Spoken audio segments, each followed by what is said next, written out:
जननी जन्म सौख्यानां वर्धनी कुल संपदां पदवी पूर्व पुण्यानां लिख्यते जन्म पत्रिका आदित्याय च सोमाय मंगलाय बुधाय च गुरु शुक्र शनिभ्यश्च राघवे केतवे नमः गजाननं भूतगणादिसेवितं कपित्थ जम्बो फलसार पक्षितं उमासुदं सोह विनाश कारणं नमामि विघ्नेश्वर पादपங்கஜம். உலகெங்கும் வாழக்கூடிய நெக்ஸ்ட் ஜென் நேயர்கள் அனைவருக்கும் வணக்கம். நான் உங்கள் டாக்டர் வி ராஜ்குமார் சிவாச்சாரியார் பேசுகிறேன். எல்லாரும் எப்படி இருக்கீங்க? நலமா இருப்பீங்க நம்புறேன்.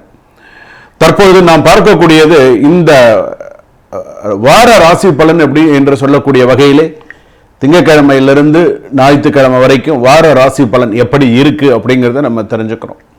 அதாவது வாழ்க்கையில் நம்ம நிறைய விஷயங்களை கடந்து வந்திருக்கோம். வாழ்க்கையில் நிறைய விஷயங்கள் இனி கடந்தும் போக போகிறோம்.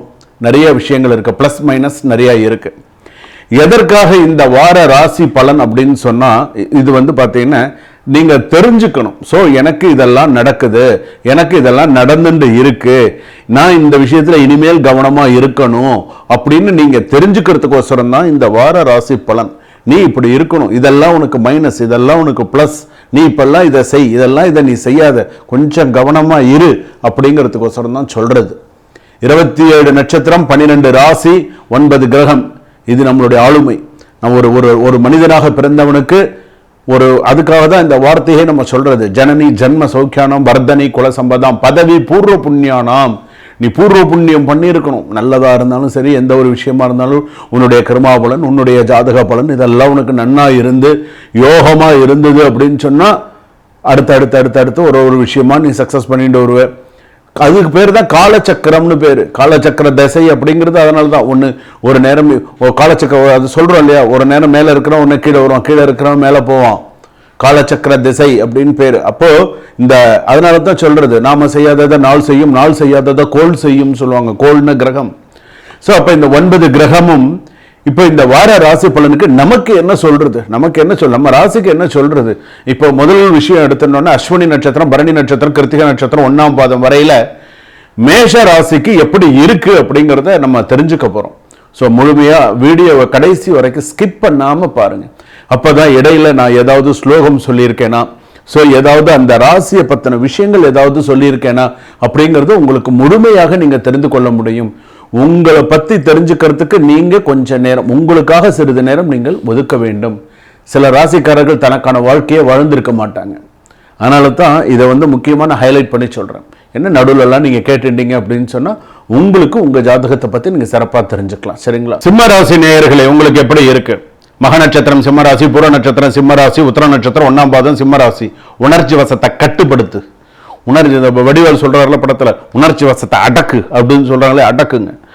ஓவர் கான்ஃபிடன்ஸ் உங்க லைஃபையே டவுன் பண்ணும். ரொம்ப கான்ஃபிடென்ட் இருக்கணும், ஓவர் கான்ஃபிடென்ட் எல்லாம் போகக்கூடாது. கொஞ்சம் கவனமா இருங்க.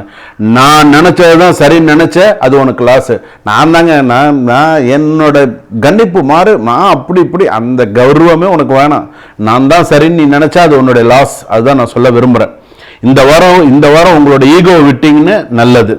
இந்த வாரம் அதாவது உங்களுக்கு பொறுமை அதிகமா இருக்கணும். உங்களுக்கு இருந்தா உங்களுக்கு நல்ல வாய்ப்புகள்லாம் கிடைக்கும். இன்னொன்னு என்ன தெரியுமா, சிம்ம ராசிக்கு உங்க அட்டிடியூட்னாலேயே உங்களுக்கு ப்ராப்ளம் அதிகமா வரும். நம்பிக்கையா எடுத்தா ரிஸ்க் ரொம்ப பார்த்து எடுத்து எதுவாக இருந்தாலும் செய்யுங்க, அவசரப்படாது. இந்த வாரம் லக்கு உங்களை டெஸ்ட் பண்ணும். நீ எப்படி இருக்க, என்ன பண்ற, என்ன வேலை பார்க்குற, என்ன செய்ய, உங்களை சில விஷயங்கள்லாம் கிரகங்கள்லாம் டெஸ்ட் பண்ணுவாங்க. சில பேர் பார்த்துருக்கீங்களா, அவன் என்ன பண்றான்னு பாடுறா, பொறுமையா இருந்து பாடுறா, என்ன செய்யறான்னு, நீ நல்லது செய்யறியா, என்ன செய்யற, என்ன பேசுற, முன்ன விட்டு பின்ன பார்க்கறது கேள்விப்பட்டிருக்கீங்களா? அதெல்லாம் உங்களுக்கு இருக்கும். என்ன ஏற்கனவே சிம்ம ராசிக்கு நான் சொல்ல வேண்டியது இல்லை. கண்டகச்சனி முடிஞ்சது, அஷ்டமச்சனி, சிம்மம் கன்னி துலாம் விருச்சிகம் தனுசு மகரம் கும்பம் மீனம், அஷ்டமச்சனி எல்லாம். இப்போ அடுத்த குரு 12ல் வேற வராரு. எல்லாமே இருக்கு. அதனால நீங்க தான் கொஞ்சம் பார்த்து கவனமா இருக்கணும். சின்ன மிஸ்டேக் பெரிய ரெபுடேஷன் டேமேஜ்னு சொல்லலாம். உங்க க்ளோஸ் சர்க்கிளாலே உங்களுக்கு பெரிய பிரச்சனை வரும். கண்ட்ரோல் இல்லைன்னா சக்சஸ் ஸ்லிப் ஆகிறதுக்கான வாய்ப்பு நிறைய இருக்கு. சிம்மராசி நீங்க கவனமா இருங்க. இந்த வாரம் உங்க அட்டிடியூட்ல ரொம்ப பார்த்து ஓவர் கான்பிடன்ஸா எல்லாமே என்ன செய்யணும் அப்படிங்கறத பார்த்து செய்யுங்க. தேவையில்லாமல் உங்களுடைய மேலதிகாரிகளுடன் அவன் ஏதாவது உங்ககிட்ட வாயை விட்டு வேணும்னா வார்த்தையை வாங்கி சண்டைக்கு வருவார்கள். மேலதிகாரிகளாக இருந்தால் அப்படிதான் பண்ணுவாங்க.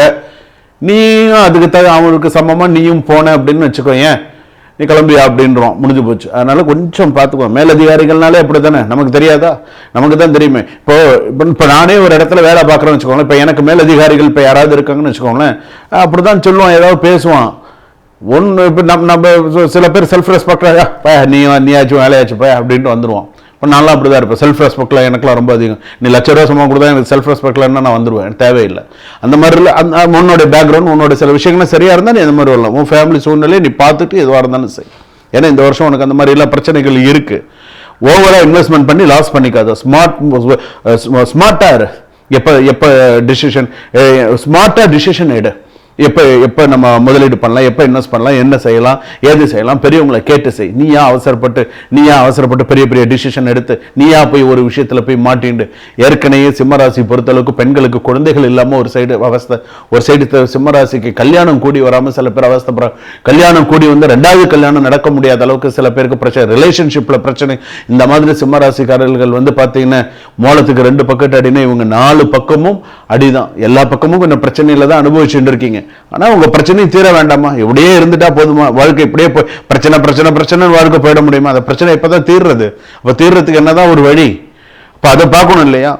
கான்ஃபிடன்ஸா இருக்கு, சில விஷயத்துல கான்ஃபிடன்ஸா இருக்கு, சில விஷயத்துல எப்படி இருக்கணுமோ அதெல்லாம் கொஞ்சம் பார்த்து. இந்த வாரம் உங்களுக்கு வந்து உங்களுக்கு வந்து கொஞ்சம் சில விஷயங்கள்லாம் இருக்கு. சூரிய நமஸ்காரம்னு சொல்றா இல்லையா? சூரியனுக்கு வந்து விளக்கேத்துறது, சூரிய பகவானை வழிபாடு பண்றது, சிவனுக்கு நெய் விளக்கேத்துறது, உங்க வீட்டு பக்கத்துல பாடல் பெற்ற ஸ்தலமோ சிவாலயமோ இருந்து போனா ஒரு நெய் விளக்கு ஏற்றி வச்சு சிவனுக்கு வெல்வத்தினால அர்ச்சனை பண்ணுங்க.